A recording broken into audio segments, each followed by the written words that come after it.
Expected cut of for JNU admission 2021। हाँ जी, 2021 में क्या रह सकती है जेएनयू की expected cut of for BA in foreign language.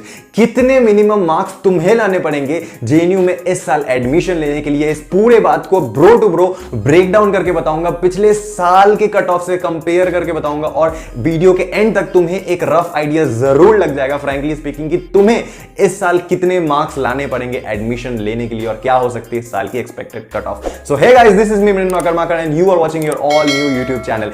एक रिक्वेस्ट है, अगर तुम्हें ये वीडियो अच्छी लगती है तो प्लीज इस वीडियो को लाइक करो और चैनल को जरूर सब्सक्राइब करना। वीडियो में आगे बढ़ने से पहले कुछ इंपॉर्टेंट बात तुम्हें बता दूं जो तुम्हें अपने ध्यान में रखने अगर तुम्हें जेएनयू इस साल क्रैक करना है तो।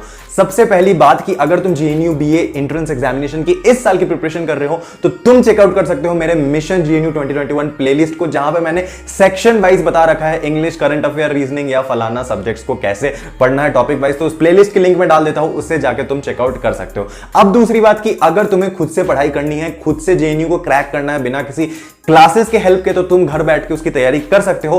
कुछ स्टडी मटेरियल्स की तुम्हें जरूरत है एंड कुछ पर्टिकुलर बुक्स तुम्हारे पास होनी चाहिए जिसके लिंक मैं नीचे डिस्क्रिप्शन में दे दूंगा। Particular topic wise current affair, English, GK, reasoning वगैरह नीचे डाल दूंगा, तुम एक एक जाके वहां से खरीद सकते हो नीचे लिंक से एंड उसे लेकर तुम topic wise, syllabus wise match करके तुम वहां से पढ़ाई कर सकते हो। तो तुम सेल्फ स्टडी करके भी जेएनयू इस साल की क्रैक कर लोगे। अब मैं पिछले 2 साल के कट ऑफ्स को कंपेयर करने वाला हूं, मतलब 2019 और 2020, क्योंकि 2019 से तुम्हारी जेएनयू की जो एग्जाम थी वो एनटीए के पास चली गई थी, एनटीए जेएनयू की एग्जाम लेने लगी थी। उससे पहले जेएनयू खुद लेती थी एग्जाम, तो 2019 से थोड़ी पैटर्न चेंज हुई है, तो 2019 से कंपेयर करना फेयर इनफ होगा। और दूसरी बात कि जो भी मैं ये कंपैरिजन करूंगा ये अकॉर्डिंग टू P1 कैटेगरी के बच्चों के लिए करूंगा। जो भी अदर देन P1 कैटेगरी मतलब P2 कैटेगरी के बच्चे आते हैं वो प्लीज इसमें 10 मार्क्स ऐड करके इस वीडियो को देखो। अब सबसे पहले मैं कंपेयर करूंगा अरेबिक लैंग्वेजेस को, गल्फ कंट्री के लैंग्वेजेस को, या फिर तुम बोलो मिडिल ईस्ट कंट्री के लैंग्वेजेस को। ज्यादातर बच्चे आज भी जेएनयू में इन कंट्रीज की लैंग्वेज जैसे तुम्हारी अरेबिक, पश्तून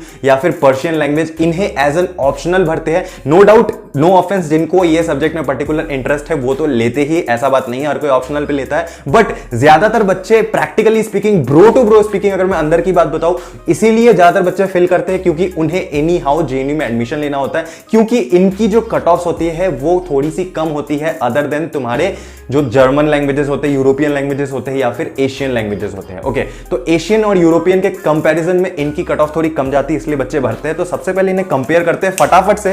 तो अरेबिक लैंग्वेज को अगर हम उठाते हैं तो 2019 में अरेबिक की थी तुम्हारी 71.5, जी हां 71.5 कट ऑफ गई थी, और 2020 में ये उल्टा कम हो गई। ओके, 2020 में तुम्हारी 71 हो गई, मतलब अरेबिक में हमें थोड़ी सी कम देखने को मिली। और वहीं अगर मैं बात करूं पर्शियन की, तो पर्शियन में तुम्हारी 68 थी 19 में, 68 में भी कम हो गई, तुम्हारी हो गई 67, मतलब 2020 में 68 से 67 हो गई पर्शियन की। मतलब अरेबिक और पर्शियन में तुम्हारी 0.1 से लेके 1% की डिडक्शन हो गई 2021 में।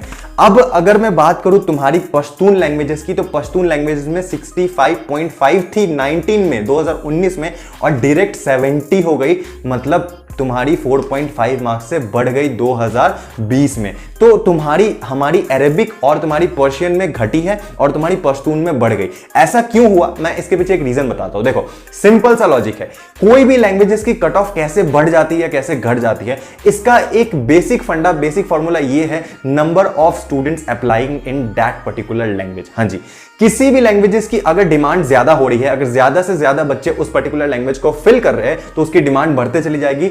ये भी एक रीजन होता है जिसकी वजह से जेएनयू उस पर्टिकुलर लैंग्वेज की कट ऑफ इंक्रीज कर देती है। तो तुम्हें स्मार्टली कोई भी लैंग्वेज सिलेक्ट करना है तो हाँ, तुम्हारी पश्तून की इस बार भी कट ऑफ थोड़ी सी बढ़ सकती है। वैसे तो तुम सेफ साइड रहने के लिए किसी भी लैंग्वेज में अप्लाई करो तो उसके लास्ट ईयर की जो भी कट ऑफ आई हो उसमें कम से कम, अगर तुम जनरल कैटेगरी के हो तो 2.5 से 3% तक जोड़ के एजम्पशन करो। मतलब अगर किसी लैंग्वेज की, लेट्स सपोज पिछले साल 2020 में पर्शियन की 67 नंबर मार्क्स आई थी, 67% कट ऑफ गई थी, तो प्लीज अगर तुम जनरल कैटेगरी हो तो कम से कम 3 मार्क्स की सरप्लस लेके चलो। अगर तुम कोई भी मॉक टेस्ट देते हो या कुछ भी प्रैक्टिस करते हो तो सोचो कि तुम्हें मिनिमम, अगर पर्शियन में एडमिशन लेना है तो मिनिमम तुम्हें 70 मार्क्स तो लाने ही पड़ेंगे। तुम्हारे मॉक टेस्ट में 30 क्वेश्चन से ज्यादा गलती नहीं होनी चाहिए। हाँ जी, तो अगर मैं बात करूं अरेबिक, पर्शियन, पश्तून की, तो अरेबिक की जो है तुम्हारी उतनी ही रह सकती है, पर्शियन की भी उतनी रह सकती है, तो पश्तून की यहां पे इस साल भी बढ़ पाई। अब मैं बात करने जा रहा हूं यूरोपियन लैंग्वेजेस के बारे में कि इनकी कितनी कट ऑफ रह सकती है। और भाई यूरोपियन लैंग्वेजेस ने तो बवाल मचा दिया 2020 में, literally unexpected cut off European languages के। सुनो तुम भी चौंक जाओगे। 2019 में मैं बता रहा हूं वन बाय वन, जर्मन की कट ऑफ थी 68 2019 में और 20 में हो गई 79, मतलब डायरेक्ट 11% से ये बढ़ गई, 11 मार्क्स से। ओके, फ्रेंच की थी 71 19 में, 20 में हो गई 79। स्पेनिश की थी 69 2019 में और 20 में हो गई 77। देख रहे हो किस तरीके से बढ़ रही है। और जो रशियन है वो थी 64, रशियन हो गई 73। मतलब जो तुम्हारी फ्रेंच है, जर्मन है, ये लैंग्वेजेस की इतनी ज्यादा इंक्रीज करी है डिमांड, इतनी ज्यादा इसकी मार्क्स चली गई। लिटरली जर्मन ने तो हिला दिया भाई, 11 मार्क्स की डायरेक्ट छलांग। सो इससे हमें पता चलता है कि जर्मन, फ्रेंच, स्पेनिश एक ऐसी यूरोपियन लैंग्वेजेस है जिसकी डिमांड बहुत ज्यादा है। Frankly speaking, to be very honest with you, German and French आज के टाइम पे बहुत ज्यादा डिमांडिंग लैंग्वेज है। मैं तुम्हें इन्फ्लुएंस नहीं कर रहा हूं ये लैंग्वेज लो, बस मैं तुम्हें एक सच्ची बात बता रहा हूं कि इसमें इंडिया के साथ तो जर्मनी का वगैरह का रिलेशन बहुत अच्छा है और बाकी कंट्रीज का भी है, बाकी फ्रेंच का भी अच्छा है। बट फ्रेंच, जर्मन, स्पेनिश जैसे कंट्री है, स्पेन, ये सारे एक अच्छे डिप्लोमैट रिलेशन वगैरह है, सारे इकोनॉमिकल रिलेशन अच्छे निभाते हैं इंडिया के साथ। इनके चांसेस भी ज्यादा है, काफी सारे मल्टीनेशनल कंपनीज भी इंडिया में है, जिसके कारण बच्चों लोग को काफी, मतलब एक होता है ना बच्चों लोग को ऑब्सेशन जर्मन से, फ्रांस से, ये सारी कंट्रीज से, तो भर देते हैं बच्चे लोग। तो इसमें कट ऑफ वगैरह भी अच्छी चली गई और आज के टाइम पे डिमांडिंग लैंग्वेजेस भी है, तो इसके वजह से इनकी कट ऑफ गई है। तो हाँ, जो तुम्हारी यूरोपियन लैंग्वेजेस की डिमांड है वो इस साल भी रहने वाली है। ऑब्वियसली 2020 में थी तो 21 में भी रहेगी। तो जर्मन के लिए भी तुम इंक्रीज करके चलो, फ्रेंच के भी इंक्रीज करो, स्पेनिश के भी इंक्रीज करो और रशियन के भी इंक्रीज करो। बट अब ऐसा बोलो कि भैया आपने तो सब इंक्रीज करने बोल दिया, सब में आपने बोल दिया कि हम इससे 3-3, 4-4 मार्क्स जोड़ के लाए, ऐसे थोड़ी होता है। मैं बता रहा हूं क्यों। मैं तुम्हें एक रशियन के एग्जांपल देता हूं। रशियन एक ऐसी लैंग्वेज है जेएनयू में जो कि बच्चे ज्यादातर ऑप्ट करते हैं, क्योंकि रशियन लैंग्वेजेस में जेएनयू में सबसे ज्यादा सीट्स है, जिसके वजह से रशियन लैंग्वेजेस में एडमिशन होने की चांसेस ज्यादा बढ़ जाती है। तो तुम्हें अगर अदर देन, अगर जैसे मैंने बोला ना, अरेबिक लैंग्वेजेस को बच्चे इसलिए सिलेक्ट करते हैं क्योंकि उन्हें किसी भी तरीके से एडमिशन लेना होता है, तो यूरोपियन में भी रशियन एक इसी लैंग्वेज में कंसीडर कर सकते हो, क्योंकि रशियन में सीट ज्यादा होते हैं, लोग ज्यादातर भर देते हैं। अगर तुम्हें रशियन वगैरह लेनी है, रशियन का तो मैं बोलूंगा कि रशियन की कट ऑफ इस साल हो सकती है बहुत ज्यादा ना जाए। स्पेनिश की भी कट ऑफ बहुत ज्यादा ना जाए, मतलब बहुत ज्यादा बढ़े ना, 77 से 78 या 79 तक ही रहे। पर जर्मन और फ्रेंच की तो बढ़ ही सकती है, जर्मन की तो मोस्ट प्रोबेबली बढ़ेगी। इट्स अप टू यू, आपको मानना है ना मानो, मुझे जो लगा मैंने बोल दिया। तो अगर तुम जर्मन, फ्रेंच इन सब की तैयारी कर रहे हो तो प्लीज पिछले साल की जो कट ऑफ थी उसमें 2-4 नंबर तो ऐड कर ही लेना, इस साल उतनी। अब मैं बात करने जा रहा हूं हमारे एशियन लैंग्वेजेस के बारे में कि एशियन की कट ऑफ कितनी आ सकती है इस बार। एशियन में जेएनयू में बेसिकली 3 लैंग्वेज है, Chinese, Japanese and Korean. Okay, अब एशियन लैंग्वेजेस के बारे में सुन के, अगर तुम एशियन लैंग्वेजेस के फैन हो, और एशियन लैंग्वेजेस में लिटरली आज के टाइम पे बहुत ज्यादा स्कोप है, ओके, बट तुम इनकी कट ऑफ सुन के शॉक हो जाओगे, क्योंकि इनके तीनों के तीनों में परसेंटेज मार्क्स गिरी है 2020 में कंपैरिजन टू 2019 के। सुनो, चाइनीज थी तुम्हारी 80%, 80 मार्क्स तुम्हारी 2019 में, जो कि 2020 में कम होके हो गई 74, मतलब डायरेक्ट 6 कम गई। जापानीज थी, जापानीज भी तुम्हारी 80 थी और जापानीज हो गई तुम्हारी 78, जापानीज में भी 2 मार्क्स गिर गए।